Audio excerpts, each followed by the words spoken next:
Hello, welcome to the live stream of our second episode of Beyond the Book with the Shelfies. I'm Crystal. I'm Brittany. And today we're going to be talking about dun, dun, dun, Crazy Rich Asians. We're going to be discussing the book and the movie adaptation to it. So we're going to have lots of fun. And I will tell you, this is a interactive live book discussion, so please feel free to join, leave comments. Oh, and when you do join, please leave a comment and say hello so we can say hello back to you and even ask you questions. You're like, no, I'm not going to now. So welcome to Beyond the Book. This is a Eastern Oklahoma District Library System production here at the Jim Lucas Checotah Public Library. And I just want to let everybody know before we get started, and we'll give everybody a couple of minutes here to get on live and maybe even leave a hello comment for us. But we are going to mention right now that these, this movie, this book, even the audio and the soundtrack is all available on our library's platforms. You can get the actual book, you can get the actual movie, and you can, there it is. You can actually go online as well using our several different platforms that the library offers, Hoopla, RB Digital, and Overdrive. These are all free apps and that you can use on your desktop as well, or laptop, your computer at home. And they are all available, ebook, audiobook, and the soundtrack too, if you're interested in that, which I thought there was some really good music in the movie. I mean, it was very 20s, Yes, 1920s-ish kind of feel to it. So, all right. So it looks like we've got a couple of viewers. No comments as of yet. Hello. Say hello. We wish for you to say hello. And let us know if you can't hear us. Oh, yes, definitely. Can you hear us?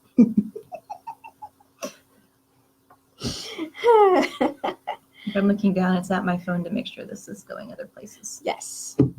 If we're looking down, we're looking at notes or phones or...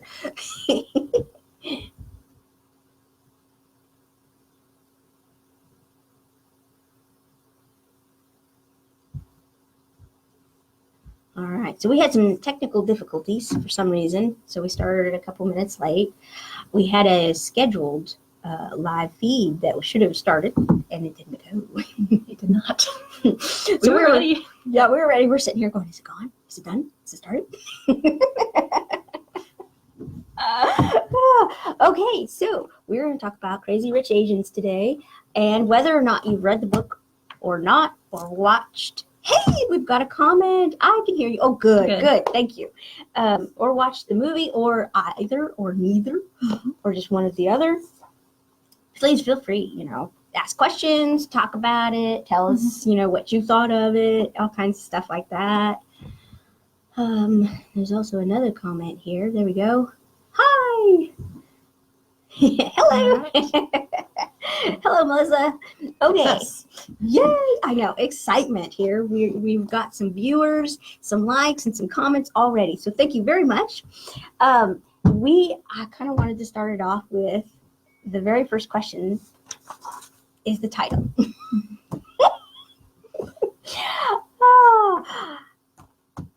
And this is an open question. All the questions that we discuss here are open, and we would love it if you guys partook and kind of gave us your opinions and your questions even too, if you had questions.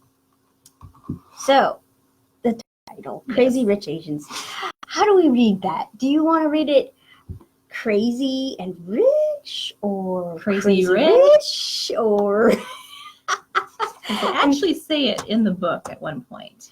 Oh, yes, in the back, right? Yes, when she's talking about the money and all the... Yes. Yes, Rachel does mention, I've had enough. I've had enough to hear. No.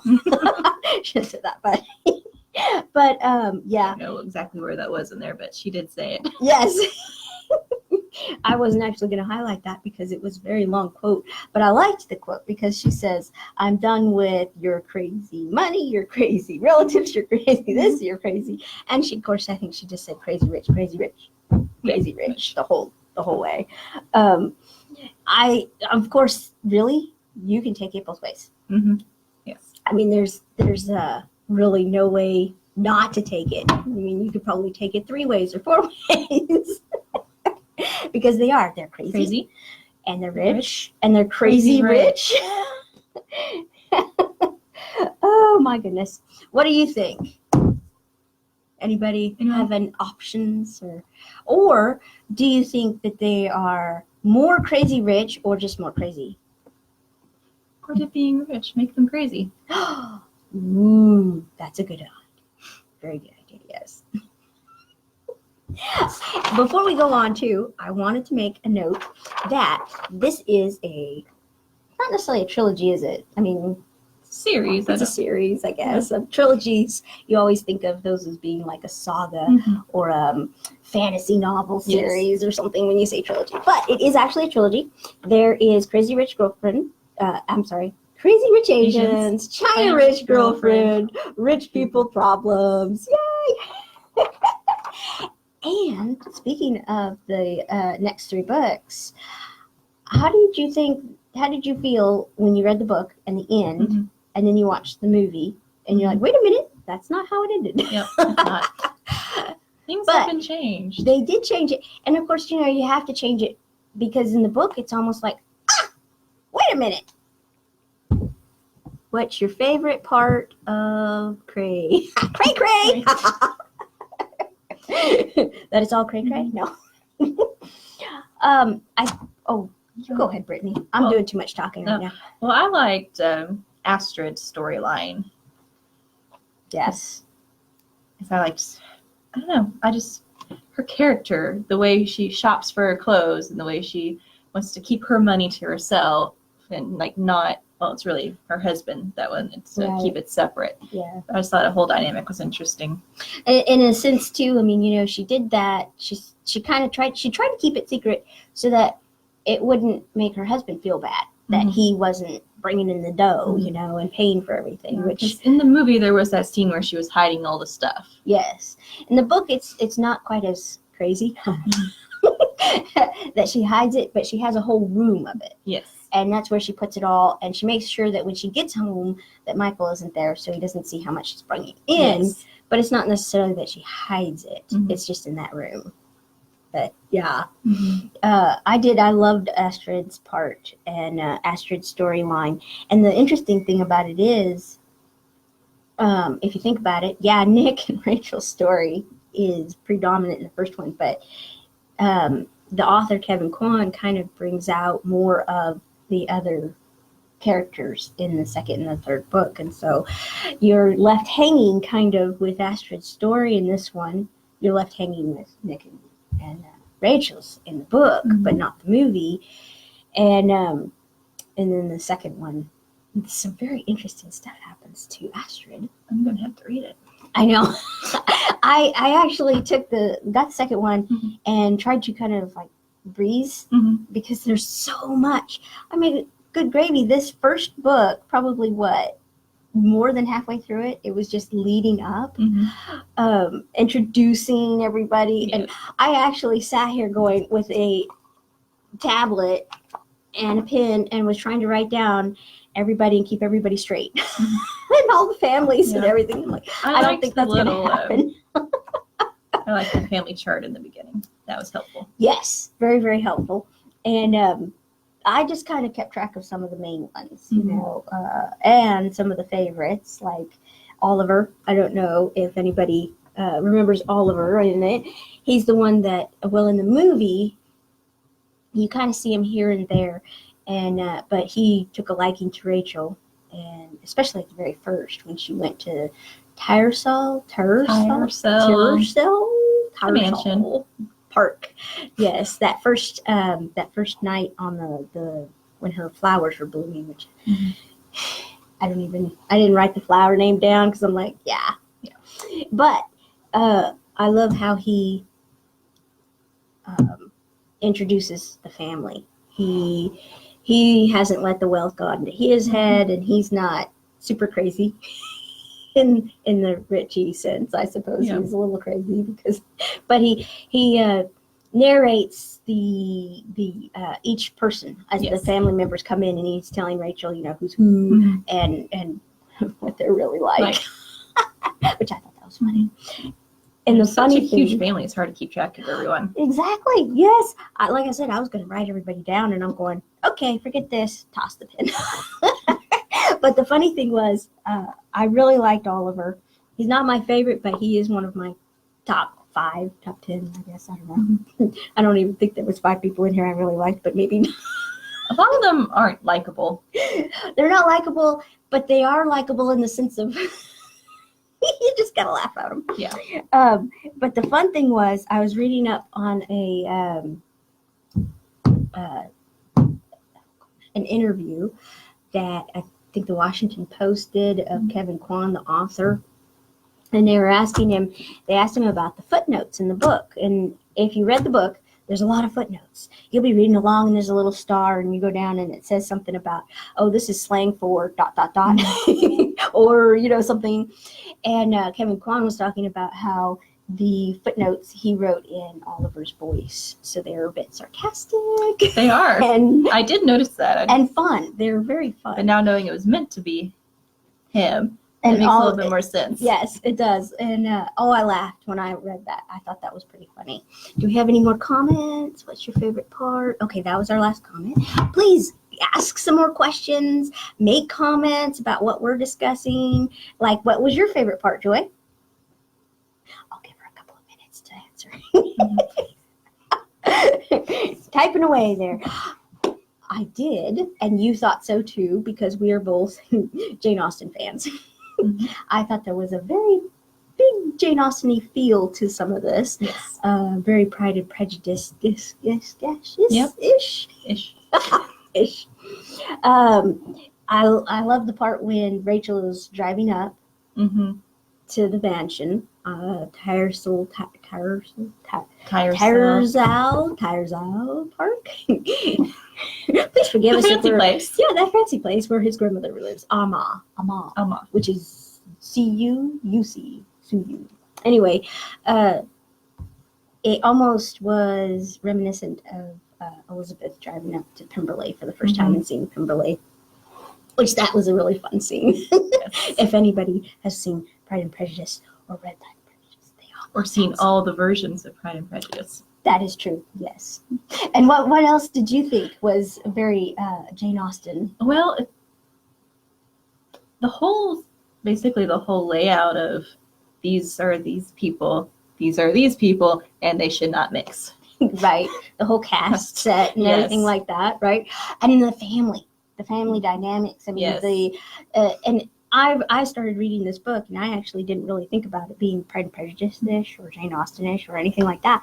And I mean, like almost the very first part, because it's set into 3 parts. The book is broken up into 3 parts. Almost the very first whole part is just introductions. I mean, whole chapters on this family or that family, and who they are. I thought it was comical. But I felt bad for Rachel's husband when he realized he's lost her. I mean, I felt she should have understood because of culture. Oh, Astrid? Do you mean Astrid's husband, Michael? Because Nick and Rachel aren't married yet. Unless, are you already reading the second book? Are you on the second book or something? No, we're not talking about the second one. China Rich Girlfriend? I have not read it yet. We're not going to talk about that one today. Not yet. We may hint at it, but we won't talk about it. But anyway, so... but yes, there's 6 comments now. I think we're missing out here. There we go. At the same time, I feel like coming to conclusions at times when it no longer mattered to the other person. Family dynamics in general were super Austen-esque-ish. Yes, right? I know. I meant that the book has a whole comical feel to it. Yes. Yeah, it did. It did, yeah. Which, I mean, in a sense, if you think about it, what if Kevin Kwan is Oliver? Yes. He's just writing it all down for us. That would be kind of funny. Anyway, sorry. Continue what you were talking about. I don't know what I was saying. Well, we were talking Yes. about Pride and Prejudice. Yes, we were. And the ride up to the park and Pemberley Really? being kind of similar if you thought about Yeah. it. And And the family dynamics. the family, and oh my goodness. But one thing I thought when I was reading the beginning of this chapter after chapter of, introductions of family members and what they're like and how much money they make and what they do. And it reminded me of Persuasion. Yes. You remember how in Persuasion, at the beginning of Persuasion, the dad, her, oh my goodness, what was her name in Persuasion? Good question. It's been a while since I read that one. Her dad was very all about the family. And so, like, practically the very first chapter, I think it only stayed at the first chapter, though, thank goodness, was all about the family. And he was, like, reading a whole registry of family members and stuff. And the very first time I ever picked up Persuasion after I read Pride and Prejudice, I thought, oh, another Jane Austen book, sweet, Yeah. I'm like, because I'm like, okay, what is this? Just like a listing of family, and so it reminded me of Persuasion in that sense, very much so. Yeah. Do we have another one here? Oh, okay. Hi, Jeremy. Hey, Jeremy. Hi. I have not read this book, but looking forward to your discussion. We'll add it to my ever-expanding list. I know. Jeremy gave me a couple of book ideas last time, too, and I haven't had a chance to read them yet. There's never enough time. Too many books. Too many books. Not enough time. One thing, too, that kind of led me to the whole Persuasion side of things is Astrid's story. Yes. And Astrid, and she's married to Michael, but dun dun dun. Sorry. That's okay. I do that too all the time. But and Charlie Woo, he comes back to woo her. No, he's been in love with her the whole time, which you don't find out because until like towards the end of the book, does Charlie ever really make an appearance actually, and you hear about him. Astrid talks about him and then what happened, and that also is very Persuasion because in Persuasion, she is not allowed to marry Captain Wentworth because the family thinks he's not. They don't approve of him. She wasn't good enough for him. And thank you, Joy. Yes, and guess I needed another cup of coffee today. I can't remember names. Keep track of all the characters in all the books. Well, and this one seriously had a lot. Yes. Had a lot more even than Persuasion. But yes, and so she's unable to marry Charlie because the family disapproves. Yes. So she doesn't, and then she, well, thankfully in Persuasion, Anne does not marry anybody else. But in this one, she does. Yeah. And she marries Michael. But the whole time, Charlie Woo is still in love. He's in love with her. And oh my goodness. Oh, should we give it away? I don't know. The end of the book, I went, oh, because Charlie helps her get over the whole what happened to what Michael did to her and scenario. And he provided a way for them to possibly to give Michael a little bit more leeway in the sense of Astrid's family dynamics and sphere, buying out Michael's company and basically giving Michael like tons and tons of money to. Yes. But was it worth it? Did it work? Dun dun dun! Which of course we'll learn in the second book.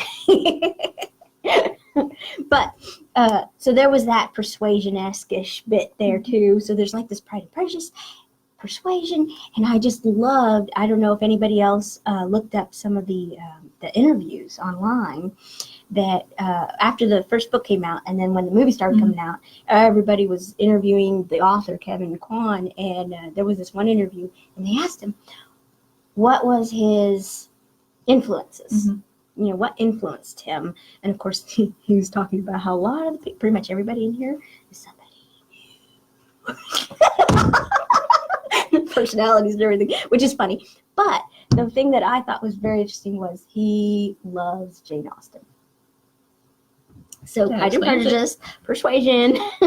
Oh, and he liked that other one, Dr. Dr. Blake? No. Oh, I can't remember, but anyway, it doesn't matter. It'll come to you later when it doesn't matter. Yes, it'll come to me later after the podcast is over, live stream. Anyway, so on to our next question. Do we have any more? No questions there. Okay, so so we talked about Pride and Prejudice and everything like that. Eleanor. Yes. We've got to mention Eleanor. She's just ridiculous. She has a bit of a sense of a Mrs. Bennet, but the main pull is Lady Catherine de Bourgh. Don't you think? She was a very Lady Catherine de Bourgh character in this one, more so even than than Ama, which is S1E2, the grandmother. Now, my question to you is, do you think that Eleanor is a good mom? Not really. Not really. Well, she means well in her own way. Yeah.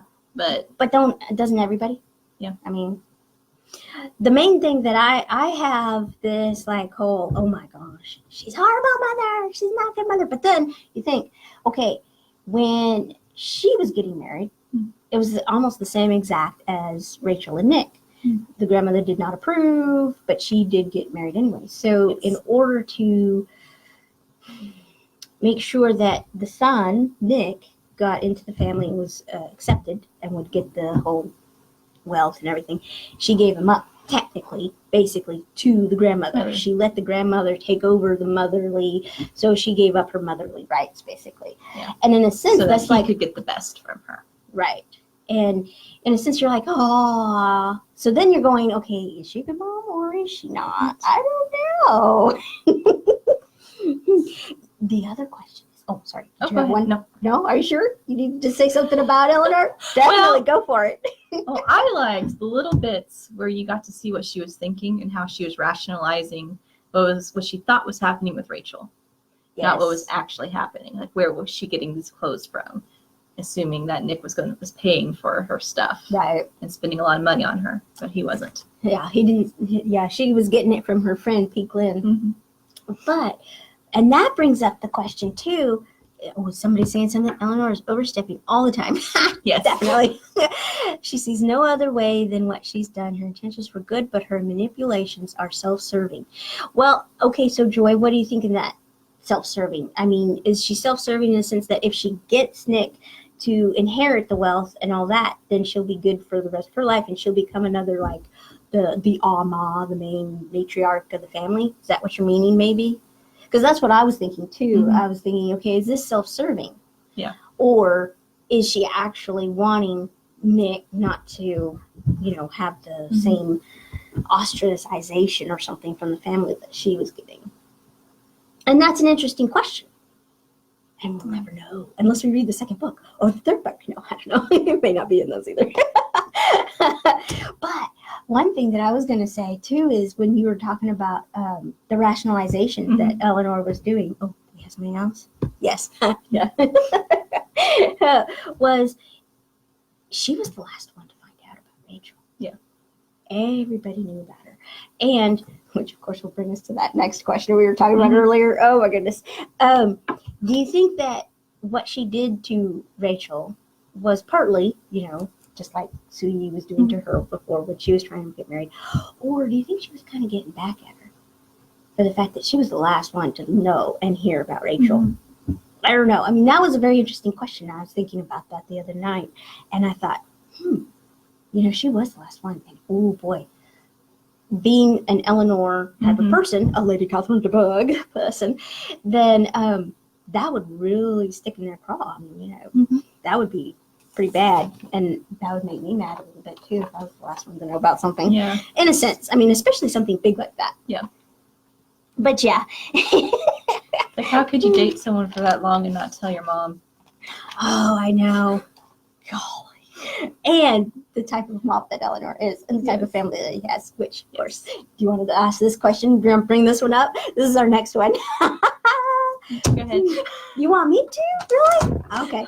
Well, I got mad at Nick. And I think everybody did, right, Brittany? Yes. Did you get mad at him too? Yes. I was like, are you kidding me? I had the perfectly phrased question too. Let me see if I can find it. It's right here somewhere. Hang on. Sorry. One of these pages. Well, the thing is, I'm sitting here, I'm reading the book, and I'm watching the movie, and I'm scribbling notes and questions and things that I'm thinking about down, and I was going to rewrite it all so it looks better. See, it looks horrible. Can you see that? Oh. Okay, so Nick, not only did he keep everything from his family and his mother about Rachel, well, and you can, in a sense, let's see, where's my air quotes? There they are. Yeah. In a sense, they were just dating. He wasn't sure if it was official and it wasn't even until they went to Singapore and he was like, yeah, she's the one. Yeah. Yeah. But he kept it from Rachel. Yeah. That's a huge deal. Yes, be mad at Nick. Thank you, Jay. Yes. I would be really mad if someone did that and didn't tell me that much information. I know.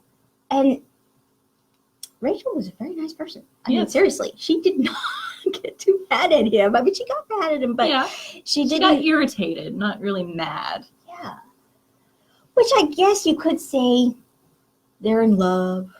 They're not going to get super mad about something like that, right? Or maybe, I don't know. It's kind of a big deal going, I come from this really wealthy family and you're just now finding out. Which, okay, so here's one scenario why he doesn't tell Rachel is he was trained from a young boy not to talk about the wealth, not to talk about what the family is making and the family issues or, anything like that. But even so, there is a certain amount that you need to let, your girlfriend know. Yes. At least give a little heads up before you bring her there. And then even he asked Colin and Astrid, for advice. And they told him, they said, dude, you better tell her something. Yes. And he doesn't do it. Which, oh gosh, let's see. He ignores Colin prepared Rachel for what's about to happen. Yes, what's about to happen. Dun, dun, dun. But like I was saying earlier, the whole, Bingley and Jane, they're just so sweet and naive. They just let everybody walk all over them. And do you think that Nick is super, super sweet and naive in this? Or do you think there was a slight bit of, he should have known better? He should have known better. Yeah. But he's a man. Is that his excuse? Is that you can give him that kind of an excuse? Okay. I don't know about that. But see, even Astrid knows, and they grew up together. Because didn't Astrid live in the same Tyersall Park with Nick? She had room there, yeah. Yeah. So she was brought up, yes, you don't speak about these sort of things. You don't talk about them. But you don't bring home a girl unannounced or even unprepared. Yes. So, I mean, I see the point of making sure that they have a real connection other than someone going after his money. But after a certain point, before you meet the parents, you need to know. Yeah. And the parents need to know. I mean, seriously. Yes. When did Eleanor first find out? The morning before they were flying out or something? I think so. No. She heard through Cassandra. Well, that was the whole grapevine there going on. So Radio 1 Asia. Yes. No, is it Asia Radio 1? No, Radio 1 Asia. Radio 1 Asia. Yeah, that was they called her that. Was that Cassandra? I think it was Cassandra. Yeah. I think it was Cassandra. That was hilarious. Oh, that whole Twitter montage and texting montage at the beginning of the movie. Yeah. Did you notice the cameo? He's one of the major tweeters, and it was the author Kevin Kwan. Oh. I thought that was funny. They were talking about the cameos and bit of both. I think he had a habit formed there, and he's a dude. Well, see, that's what I said. And see, I'm like, no, I'm sorry. No not excuse. Really, it's not really an excuse. It's an explanation. Oh, okay, that's true. But yeah.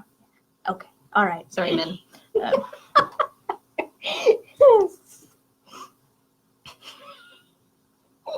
I just thought that was hilarious, though. I was like, seriously, dude? And he got Colin, which is his best friend, and Astrid to warn him. But does he do it? No. And did he actually phone his mother? Yes, he did. But it was like the day before or something, right? And it was after she found out through the grapevine. Yeah.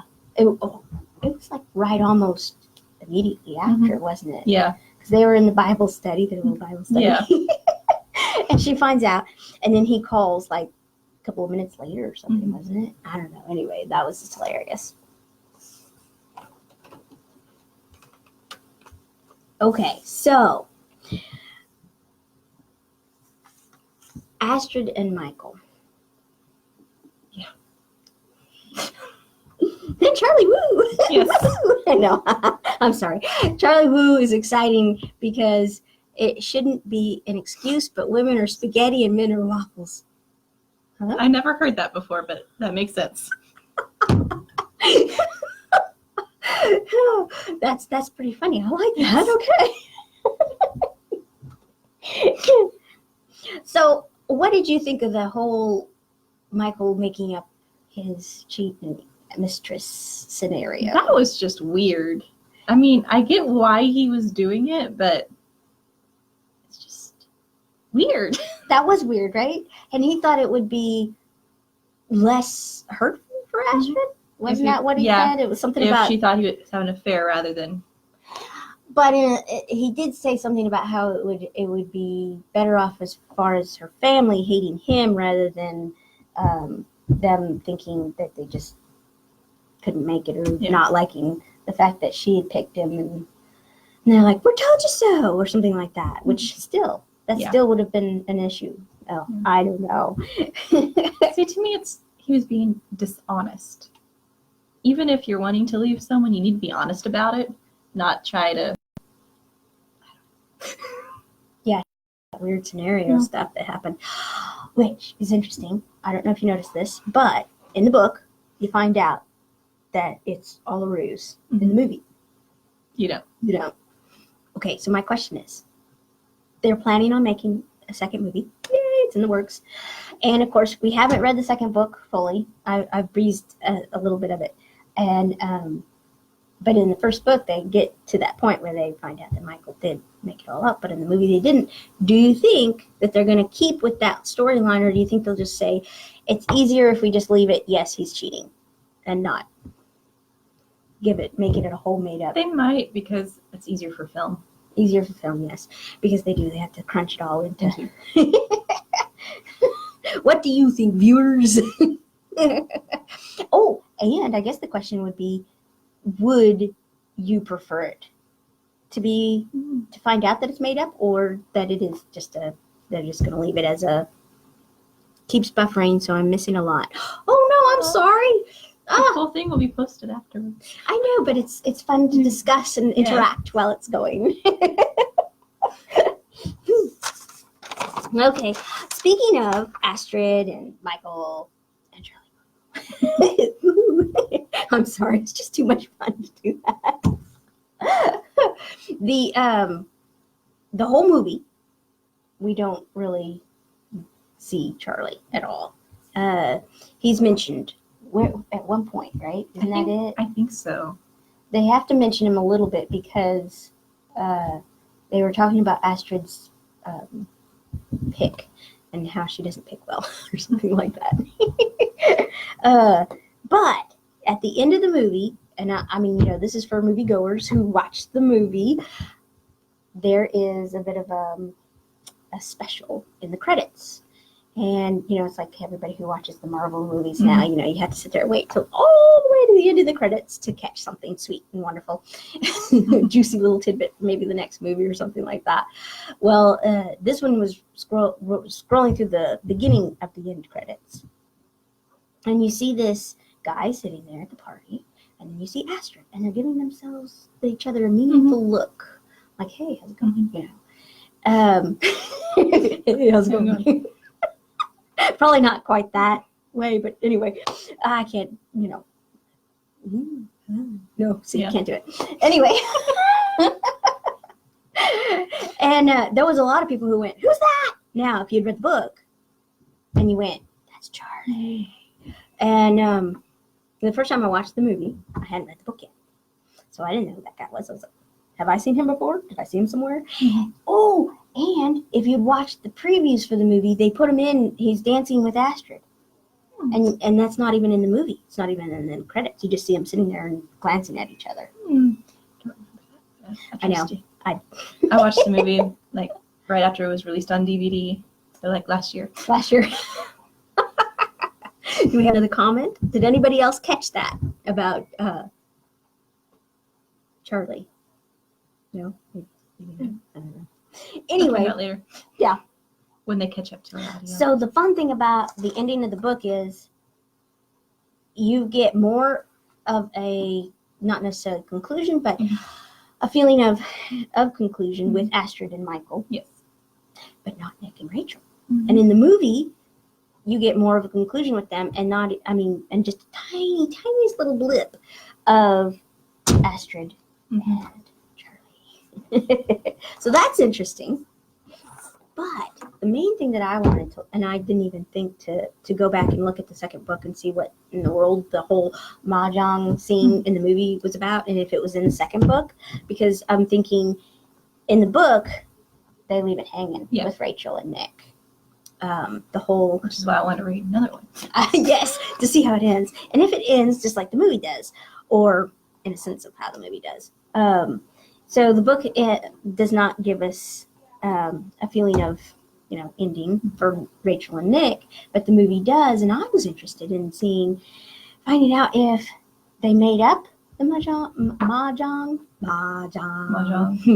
scene. Or if it's in one of the later books. Which I liked how it keeps buffering. Oh, there's no more. Okay. We're waiting for another comment. I liked how they brought it back around. It's at the beginning of the movie. You meet Rachel and she's teaching a class and she beats him at poker. Yes. And then at the end of the movie, she plays mahjong with Eleanor, Lady Catherine the Bog. And at first, the first time I saw the scene, I went, okay, what happened there? Did she win? Mm-hmm. Did Eleanor win? Because, I'm not a big mahjong person. I'm not quite sure how it goes. Yeah. But after reading the book, and then I rewatched the movie again, and I went, oh, yeah, I get it. Because I at first didn't think about the beginning of the scene where she's playing poker and how she basically manipulates her so that she looks like she didn't win, but she did. So what do you think about that? I don't really know what I think about that. Because I'm not too knowledgeable about mahjong either, so I'll play the game on the computer where you mash the tiles, but it's not the same thing. No, it's not. I don't think it is. But what do you think, though? Because Kevin Kwan was a big. He was right there helping with making the movie. So do you think it's in the second book? Probably. That scene. It could even be like a scene he wanted in the book, but didn't put in. Yeah. Well, and then the other thing is the jewelry. We have to talk about some of this, the idea of the whole jewelry thing. Yes. Because in the movie, it centers on that ring. Mm-hmm. But in the book, Rachel never did actually ooh and ah over jewelry. No, or any of the jewelry. She just got loaned a necklace. Fiona gave her that choker that Su Yi had just given her that day because she was feeling generous, and so she was giving all the children her jewelry. Yes. I thought that was funny. Yes. And then Fiona wanted to. She just wanted to play with Eleanor. She's like, ha, ha, ha, ha. This is gonna make Eleanor crazy. And it did. So it did, yes. So she loaned the choker to Rachel for that evening at the party. So, in the book, how do you think Eleanor is going to? How do you think the green ring is going to be represented in the book when Eleanor finally gives the permission, in a sense? Because in the movie, she gives Nick the ring, and Nick meets her at the airport on the plane. And then Rachel's like, no, I'm not going to marry you. But then Nick shows her the ring, and she's like, okay. Eleanor does accept me. Yeah. I think they probably just needed something to add to the movie to make it more Or that could be something from a later book. It could be. That's another thing. We're like, ooh, is it in the second book? Is it in the third book? Also, the whole scene with Elizabeth and Lady Catherine de Bourgh, they go out. I saw a pretty bit of garden off on the side. And so they go out there and, Lady Catherine de Bourgh totally wails into Elizabeth. And Elizabeth was like, I don't think so. And gives it right back. Do you think there was any scene in the movie about that? It's been a while. Okay, how about the book? Maybe. I'm trying to think. Because when Suyi and Eleanor... No, that's okay. I'll jog your memory just a bit. Because I was waiting for that moment. I'm like, come on, Rachel, come on. Anyway, in the book, I was waiting for it. So when they meet up at that getaway that Nick was taking Rachel to, and they confront her, she passes out. Mainly because she finds out about her dad. Yes. They tell her that horrible storyline about that. And she never really confronts and gives Eleanor what for right back, stands up to her. Now, she does stand up to Nick. So, in a sense, that whole Lady Catherine de Bourgh scene is broken up into... and she gives it to Nick, I don't know. No more questions? No more questions? Hey, let's talk about that.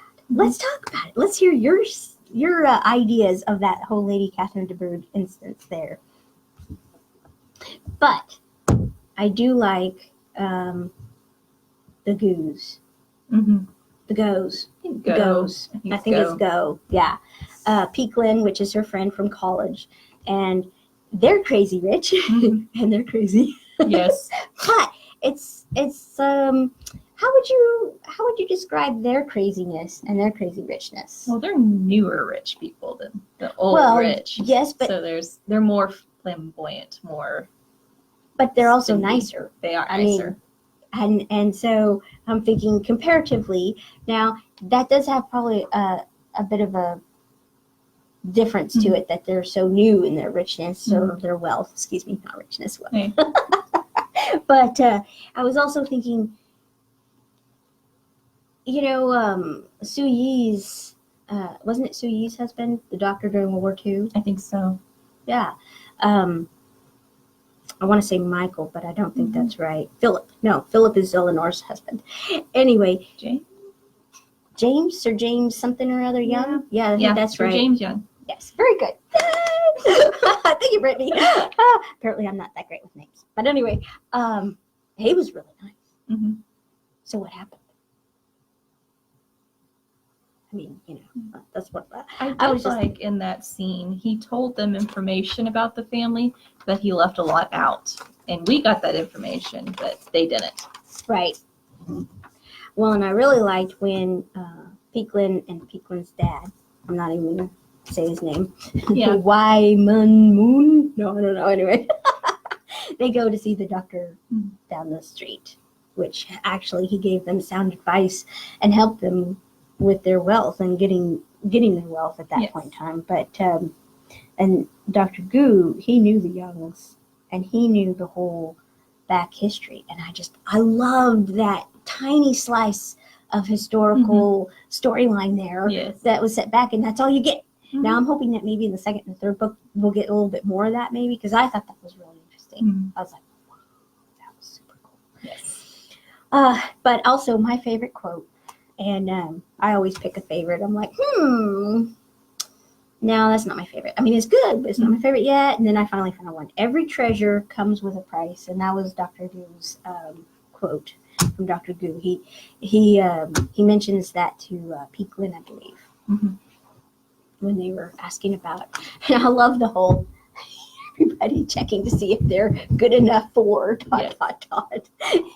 Because Peaklin's family, they were all like, we're going to check on these Youngs to make sure they're good enough for Rachel. Yes. I love it. Oh, dear. That was pretty funny. I liked how the whole family was trying to figure out who she was and assuming she came from money. Yeah. Because, I mean, how could Nick fall in love with anybody without some money? Yeah. Right? But that's how they think, which is interesting because during the whole wedding scene, Araminta, Araminta, I think Araminta. that's how I say it in my head. Yeah, that each one, as the wedding ceremony begins and everything's going on, everybody's little head a little bit and hear what they're saying and what they're thinking. Colin's all like, "Oh my gosh, look how beautiful she is! Yeah. I love her so much." And Araminta was like, "She's wearing that." I know. How could Astrid come wearing that? Which you're like, "Oh, Araminta, come on, girl, seriously." You get married. Oh my gosh. Yeah, so crazy. And crazy rich. Well, we are getting wrapped up now. There was a couple more, but I really wanted to talk about the Lady Catherine de Bourgh a bit and the Pride and Prejudice because, you know, we're Jane Austen fans. But here's the exciting news. I had created a poll, and of course we had the technical difficulties at the beginning. And what I'm going to do is after the live stream is over, I'm going to go ahead and post the poll on this live stream. And it is going to be a poll for our next episode. What do you think we should read and watch, book and movie, for our next Beyond the Book discussion? So there'll be, I think, about 4. I'm going to list 4. Yeah, you had 4 on there. Yeah, I had 4. So it's good. You know, I'm trying to be a little bit, you know, broad and combining difference and genres and everything, but I just keep going back to the whole YA because young adult, because, you know, those are the fun ones. It's also hard to go out and have an interesting discussion about a genre that you're not interested into. in. Yeah, that's true. Well, and at first I thought, oh boy, I hope I'm going to be interested in reading this. And when I first started reading it, I'm like, okay, all this family business. Come on, where's the story? When is it going to start? This is not the kind of book I normally read at all. So it was a nice change. It was, it was a bit of a change. But what I really enjoyed was the fact that I kept thinking, this is kind of a modern Jane Austen-ish type of book. So this sounds fun. So I'm going to read this and I'm going to enjoy it. And I did. I enjoyed it. Of course, I was like, come on, Rachel, come on. And I'm like, Nick, how could you? Which, of course, some of the comments were like, yes, Nick, how could you? Bad, very bad. So I'm going to give you just a slice of I'm going to create a poll and I'll put it up and you guys can click on which ones, you know, and whichever one gets the most clicks will win out, hopefully. But I don't know if you've heard of the book, The Sisters Brothers. It's Western and it is about, I know, right? It's a Western and 2 brothers, their last names are sisters. The last name is Sisters. So the Sisters Brothers. Okay. But they are hired gunmen. Not gunmen, no. It's in the Old West, but the, oh gosh. What do you call it when you hire somebody to kill somebody? Yeah. A hitman, assassin. There are hired assassins in the West, in the Old West. There's another word for it. Yes, there is. And that's the word I was trying to think of. Anyway, sounds interesting. And the interesting thing was they just recently made a movie. I think it came out earlier this year. And it had Riley.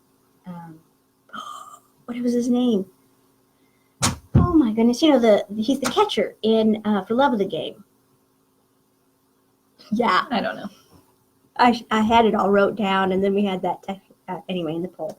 Our next option is, of course, everybody's favorite. Well, I mean, you know, our favorite, best favorite, Kathy's favorite. I mean, there's a lot of us that this is our favorite. And so it's not necessarily new. It's been around for a while, as well as the movie. But the next option is The Princess Bride. Wouldn't it be fun? That would be fun. I think that would be so much fun. And then our next option is Ella Enchanted. And again, it's not new. It's been out for a little while. And the book's been out for a very long time. Yeah, I think it was when I was in middle school. Yeah. And I just thought, I kind of included that one because I thought that one would be interesting to do with all the fairy tales and that are coming out right now. Like Maleficent. Maleficent's coming out number 2 for that. And people might be interested in another kind of twist on a fairy's tale. And then Stardust. And I know a lot of people probably are going, wait a minute, Stardust, what was that? It was kind of a bit of a low-key movie when it came out. Not very many people had watched it, and not very many people have heard of the book. But it's a book by Neil Gaiman, and really, really good, fun book. I'm sure it is, because he's awesome. I know, right? Yeah. So that is going to be our options, and I will post that poll here in a minute. It would have been up and ready to go, and you could have been, clicking on them as we went, but that's just, how it goes. Today. That's okay. I know. But thank you so much for dropping in and saying hi and commenting and making answering some of our questions and making questions for us too, and everything else like that. We've had a blast. I hope you did too. I hope I didn't talk too much. Do you think I talked too much? I probably need to talk more, but yeah, just let in, to say, whoa, Crystal, hold on, I got something to say. But yes, anyway. Oh, I forgot to ask you, what was your favorite quote? I don't know. Or favorite scene even? It requires more thought than we probably have time for. Well, we have approximately 8 minutes. Well, I'm not really a quote person, but I think probably the scene where Peaklin takes Rachel shopping. Oh, yes. And she gets to do the whole Richie Rich couture dress Yes. and picking and tried on and everything like that. Yeah, that was a good scene. That was very interesting. Who do you think is your favorite character? I know you yeah, she mentioned it earlier. I like Astrid. I really do. And I think that I think she would have been my favorite, but I just like Oliver. And especially after I didn't get finished, enough of them. I know you didn't. And I'm hoping there's more of them in the second and the third book. But after I finished the book, and I started looking up and reading and listening to some of the interviews with Kevin Kwan, and he was talking about the personalities and the characters, and then he mentioned that about Oliver and the footnotes, and I just It went, makes more sense now. it is. He's like he was growing on me, and I think Oliver. I don't know if I'm going to still like him after the second or third book, because something might happen. I don't know. But anyway, all right. Well, we are winding down. Thank you so much for coming and viewing with us and going live with us and making comments and asking us questions and answering some of our questions. We've had a blast. And thank you, Brittany, for coming and being a guest shelfie today on Beyond the Book. Well, thanks for asking me. Yay! All right. Well, thank you all for joining us, and please stay in touch and be looking out for our next one. I'm going to go ahead and post that poll now. So we are going to sign off. Bye. Boom.